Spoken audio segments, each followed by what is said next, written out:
Assalamualaikum warahmatullahi wabarakatuh. Yang saya hormati Bapak Saleh Fahrudin MPD selaku dosen pengampu dari mata kuliah Sosiolinguistik. Dan yang saya hormati rekan-rekan semua, teman-teman yang saya cintai. Hadirin sekalian, marilah kita panjatkan puji dan syukur kita kepada Allah Subhanahu wa taala atas limpahan rahmat dan karunia-Nya sehingga kita bisa berkumpul di tempat ini dalam keadaan sehat walafiat. Baik, izinkan saya Krisdianto, salah satu mahasiswa dari Universitas Muhammadiyah Lampung dengan nomor NIM 2488 20100007. Pada kesempatan yang berbahagia ini izinkan saya menyampaikan beberapa analisis tentang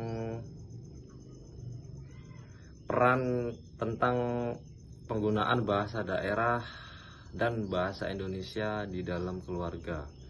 Ini adalah salah satu topik yang menarik ya untuk dibahas karena menyangkut identitas budaya kita. Di dalam beberapa keluarga, terutama di pedesaan, bahasa daerah sering digunakan untuk berkomunikasi sehari-hari. Sebaliknya, di keluarga muda yang tinggal di kota-kota besar, bahasa Indonesia cenderung lebih sering digunakan untuk dipengaruhi oleh berbagai faktor seperti kebutuhan anak dan beradaptasi di sekolah. Pengaruh media yang berkebiasaan orang tua yang lebih sering memakai bahasa daerah. Kemudian bahasa daerah sebenarnya itu mempunyai peran penting loh. Peran pentingnya apa? Bukan hanya sebagai alat komunikasi, tetapi bahasa juga bisa menjadi warisan budaya kita. Namun pada zaman ini penggunaan bahasa daerah sendiri di keluarga mulai menurun. Menurunnya adalah terutama untuk generasi muda. Banyak orang tua yang merasa bahwa bahasa Indonesia ini lebih relevan kepada anak-anak mereka agar lebih mudah belajar di sekolah. Kemudian saat berinteraksi di lingkungan sosial, kita menemui salah satu contoh dalam penggunaan bahasa di media sosial seperti media televisi, media internet, dan media buku pembelajaran. Hampir semuanya itu menggunakan bahasa Indonesia sehingga bahasa daerah perlahan mulai terpinggirkan. Fenomena ini sangat dijelaskan melalui konsep-konsep diklosia dalam sosiolinguistik, di mana bahasa daerah ini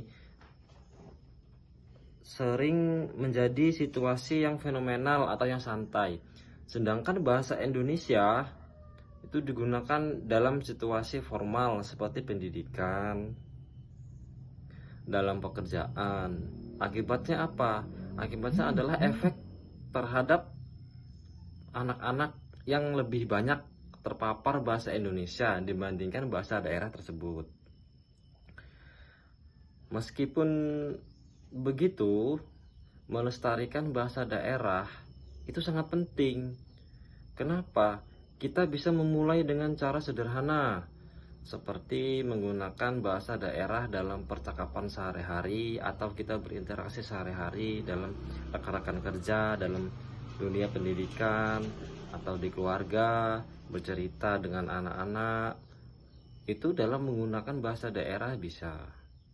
Ataupun mengenalkan lagu-lagu tradisional seperti contoh lagu Ampar-Ampar Pisang dan sebagainya. Kemudian ada langkah-langkah kecil kita dalam menjaga bahasa daerah yang berdampingan dengan bahasa Indonesia.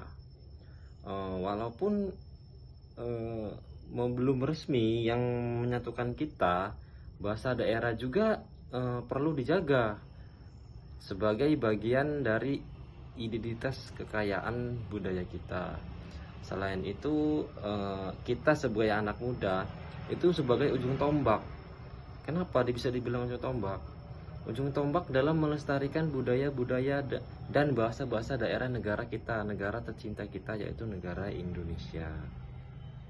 Melestarikan budaya juga dapat kita contoh dalam kegiatan-kegiatan sosial seperti adanya kampanye. Itu kan salah satu contoh ya, salah satu contoh di luar lingkungan hidup kita dalam mendengarkan atau membaca bahasa daerah-daerah. Di situ kita bisa banyak belajar, terutama dalam penyampaian pidato. Kemudian konsep diagnosa itu juga mempengaruhi dalam hubungan bermasyarakat. Contohnya tadi seperti kegiatan pendidikan dan kegiatan pekerjaan. Contoh kecil dalam dunia pendidikan itu adalah saat mengajar, guru memberi pelajaran atau ilmu di dalam kelas itu 90% menggunakan bahasa Indonesia. Kemudian adalah pekerjaan. Pekerjaan adalah dimana kita melakukan sesuatu kegiatan yang terfokus dalam kegiatan kita tersebut. Di dalam kegiatan bekerja juga itu kita bisa menggunakan bahasa Indonesia dibandingkan bahasa